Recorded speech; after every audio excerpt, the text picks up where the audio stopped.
Assalamualaikum warahmatullahi wabarakatuh. Waalaikumsalam warahmatullahi wabarakatuh. Ya, tafadhalna jurusan. Syukran ya Ustazah.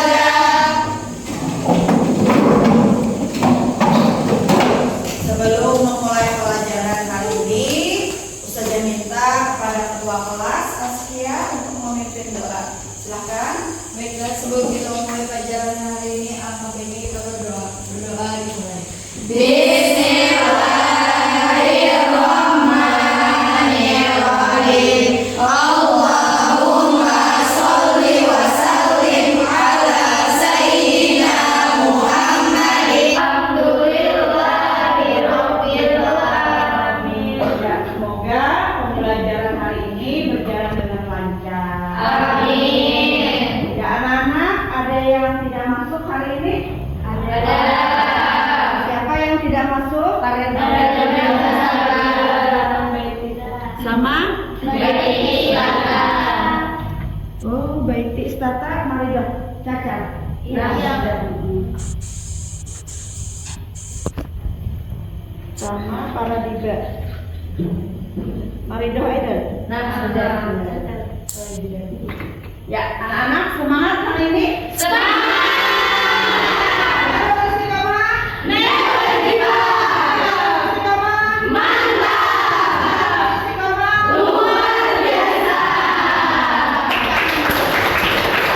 Minggu lalu kita telah mempelajari apa?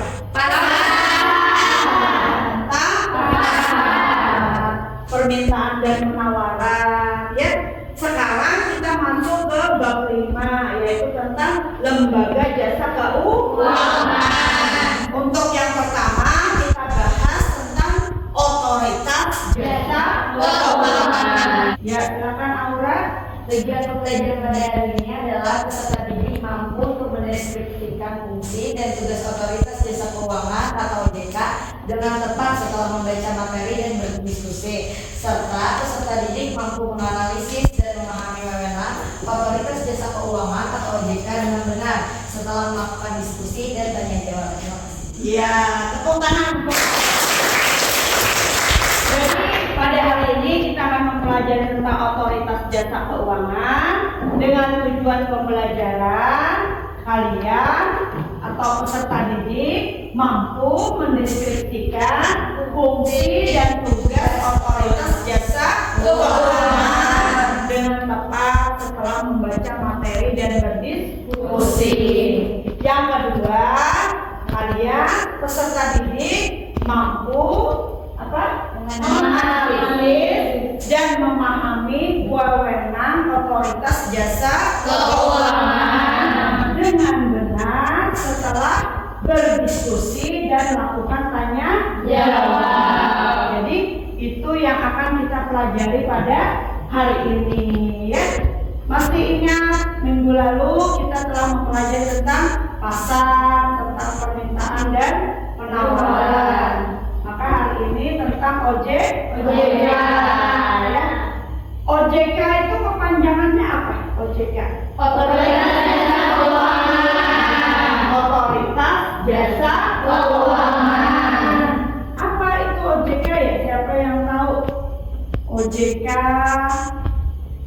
kalau kita menabung biasanya kan pergi ke bank, ya. Kalau kemarin waktu kalian kecil mungkin menabungnya di celengan. Sekarang sudah besar, uangnya juga bertambah banyak, menabungnya di bank. Nah, bank itu apakah ada pengawasnya? Ada. Ada yang mengatur? Ada. Ya. Seperti kita sekolah juga ada yang Mengatur. yang mengatur. Siapa yang mengatur kalian? Guru-guru. Kalau di sekolah, guru, kepala sekolah. Kalau di rumah siapa yang ya kan, mengatur dan Mengawasi. Itu tujuannya supaya apa diatur dan diawasi? Supaya Terjaga. Supaya terjaga, supaya aman, dalam keadaan baik-baik saja. Kalau tidak diawasi, maka bisa menjadi kacau. Begitu pula dengan bank, ya. Apakah hanya bank? Tidak, ya. Jadi lembaga keuangan itu ada yang berupa perbankan, ada juga yang non bank, ya. Ada juga sektor keuangan yang lain seperti dana pensiun, siapa lagi yang tahu? Asuransi, ya betul. Apalagi kira-kira pasar modal. Nah, itu semua lingkup yang diawasi oleh OJK ini, ya, supaya masyarakat Indonesia khususnya aman. Jadi OJK ini supaya tidak terjadi keresahan di masyarakat, maka OJK harus melaksanakan tugas, fungsi dan wewenangnya. Nah, kira-kira apa ya tugas, fungsi dan wewenang dari OJK? Nanti kalian akan mendiskusikannya, ya. Untuk penilaian seperti biasa, nanti Ustazah akan menilai dari sikap, kedua pengetahuan, yang ketiga keterampilan. Betul?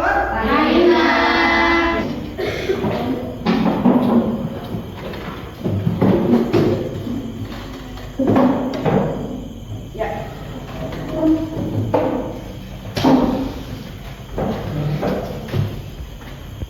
Ustazah akan menampilkan kasus-kasus terutama pinjaman online. Ya. Jadi ada pinjaman online, ada kasus yang kredit macet, tapi sekarang kita bahas tentang pinjaman online. Karena begitu dahsyatnya masyarakat Indonesia rupanya suka meminjam uang. OJK baru-baru ini mengeluarkan data soal pinjol. Jadi katanya Jawa Barat berada di peringkat pertama dengan total uang yang dipinjam melalui pinjol mencapai 13,57 triliun rupiah per April 2023. Sedangkan DKI Jakarta per April ini mencapai 10,35 triliun rupiah. Berapa jumlah peminjamnya? Sebulan bisa mencapai 2 juta sampai 4 juta orang. Wow, besar sekali kan? Dari tayangan pinjol tadi, identifikasi masalah apa yang kalian bisa temukan di pinjol, ya? Menurut saya sendiri dari kesimpulan video yang kita tonton tadi adalah dari sana kita mengetahui bahwa rakyat Indonesia adalah orang yang memiliki sifat konsumerisme dan hedonisme. Artinya mereka rela meminjam dengan pinjaman online ilegal hanya untuk menonton konser, membeli baju dan memenuhi kebutuhan yang tidak penting. Iya, tepuk tangan dulu. Jadi dari kelompok 1 mengidentifikasi masalah dari tayangan video tadi bahwa ternyata masyarakat Indonesia itu konsumtif atau bergaya hidup hedon, ya. Hedon artinya mereka rela untuk meminjam online hanya untuk memenuhi gaya hidupnya, ya. Ya, kelompok lain ada menemukan masalah lain terkait video tadi, ya, Sabira? Kalau menurut kelompok kami, peminjaman online sebenarnya itu tidak terlalu bahaya. Andai saja si peminjam itu dapat melunasi hutangnya dengan tepat waktu, sehingga bunga tersebut tidak terlalu besar untuk ditanggung. Dan rakyat Indonesia, untuk terlebihnya Jabar dan Jakarta, gaya hidup yang terlalu tinggi dan outfit-outfit yang sangat mewah yang mereka utamakan tanpa memikirkan mereka harus membayar hutang tersebut dari pinjaman online. Jadi di sini sebenarnya pinjaman online itu bisa sangat bermanfaat andai saja si peminjam tersebut dapat melunaskannya tepat waktu. Iya, tepuk tangan untuk kelompok 3, ya. Ya. Jadi kelompok 3 mengidentifikasi masalah bahwa sebenarnya pinjol itu tidak bermasalah apabila meminjamnya juga sesuai kebutuhan dan sesuai dengan kemampuan keuangan. Nah, saya bagikan lembar kerjanya ya.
Memiliki timbal baik bagi mereka yang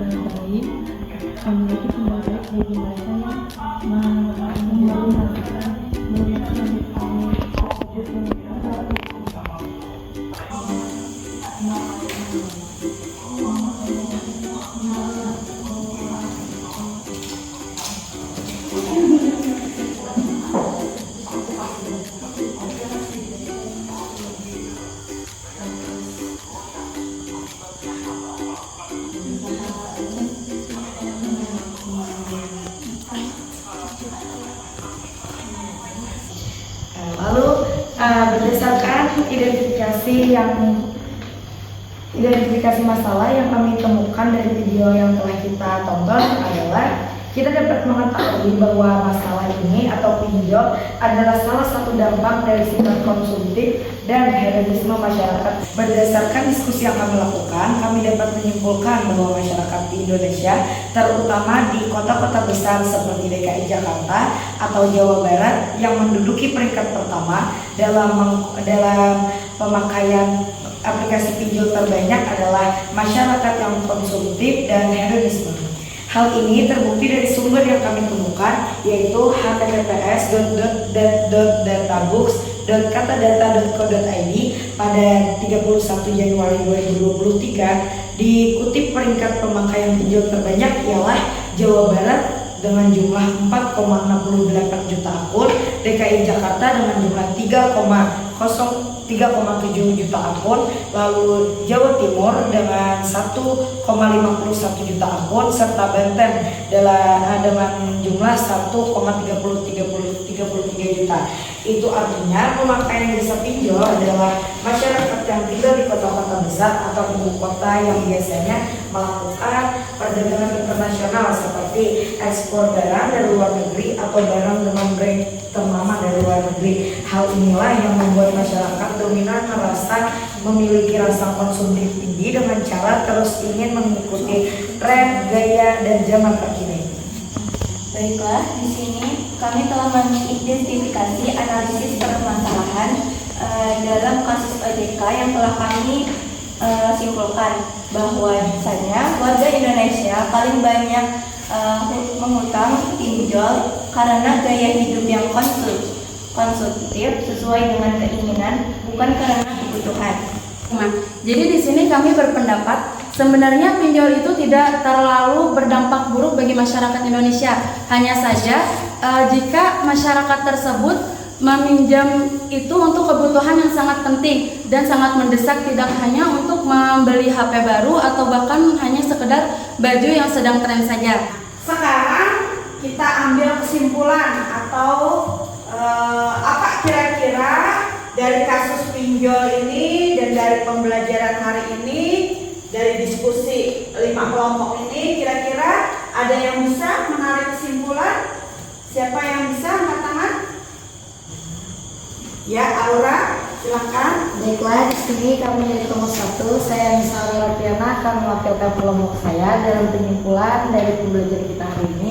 Dari awal pembelajaran hingga pada akhir pembelajaran, saya menyimpulkan beberapa poin dari yang kita pelajari. Untuk yang pertama adalah, menurut saya sendiri, adanya pinjol memberikan dampak negatif dan positif bagi masyarakat. Untuk dampak negatifnya ialah seperti yang telah kita tonton di video tadi, dari beberapa wawancara yang telah dilakukan pada pihak televisi adalah bunganya yang terlalu besar, dan itu yang membuat orang-orang tidak sanggup untuk melunasinya. Lalu untuk bagian dari positifnya adalah sangat membantu, karena sewaktu-waktu orang memiliki keperluan yang mendesak lalu memerlukan pinjaman dengan pencairan dalam waktu yang cepat, maka pinjaman online lah solusinya.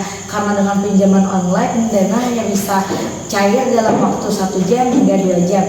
Lalu yang kita dapat ketahui sendiri dan seperti yang telah kami ambil untuk menjadi identifikasi masalah dari kelompok kami adalah, kami dapat mengetahui bahwa orang-orang atau masyarakat di kota-kota besar tersebut memiliki dampak buruk dalam pergaulannya, yaitu sifat konsumtif dan hedonisme yang membuat orang tersebut terus ingin memenuhi kebutuhannya yang tidak penting atau ingin selalu lebih. Dan yang terakhir yang dapat kami ambil adalah OJK memiliki banyak andil dalam mengatasi hal-hal yang berhubungan dengan pinjaman online atau segala keuangan, baik perbankan atau non perbankan.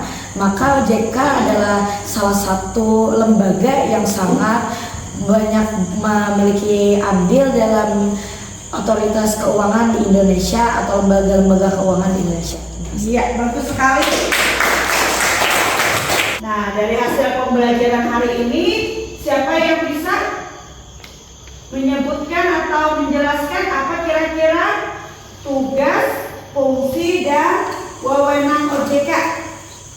Ya, Aura. Baiklah, di sini saya akan menyimpulkan tugas dari otoritas jasa keuangan, yaitu ada di 3 poin. Untuk yang pertama adalah melakukan pengaturan dan pengawasan terhadap kegiatan jasa keuangan di sektor perbankan, dan yang kedua melakukan pengaturan dan pengawasan terhadap kegiatan jasa keuangan di sektor pasar modal, dan yang ketiga adalah melakukan pengaturan dan pengawasan terhadap kegiatan jasa keuangan di sektor lainnya seperti dana pensiun, lalu asuransi dan lembaga-lembaga keuangan lainnya. Singkatnya, otoritas jasa keuangan adalah lembaga yang memiliki tugas untuk mengatur serta mengawasi kegiatan jasa keuangan dari bentuk sektor perbankan, sektor pasar modal, dan sektor IKBM. Iya, industri keuangan bukan bank. Ya, bank. Ya, tepuk tangan buat ya, selanjutnya siapa yang bisa? Apa itu fungsi OJK? Ya, Arna. Fungsi OJK secara umum adalah menyelenggarakan sistem pengaturan atau pengawasan yang terintegrasi terhadap keseluruhan kegiatan di sektor jasa keuangan. Iya, tepuk tangan buat. Ya, yang terakhir, wewenang OJK. Siapa yang tahu? Ya, Sabira, silakan. Wewenang OJK ada 3, menetapkan peraturan perundang-undangan di sektor jasa keuangan.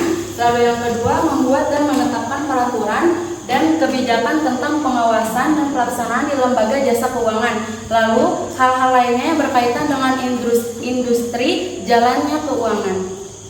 Ya, tepuk tangan buat Sabira. Ya, jadi tadi kalian sudah menyimpulkan apa tugas, fungsi, dan wewenang OJK. Baik anak-anak, pembelajaran hari ini tentang OJK apakah menyenangkan? Menyenangkan. Sekarang Ustazah akan melakukan post test dengan soal esai, ada 2 soal ya.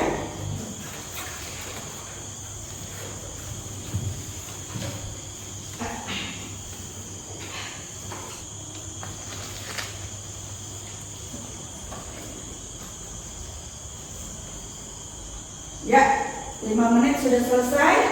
Silakan dikumpulkan Askia. Ya, kertasnya silakan dikumpulkan. Ya, baik anak-anak. Jadi minggu depan kita akan mempelajari materi lanjutannya, yaitu lembaga keuangan perbankan.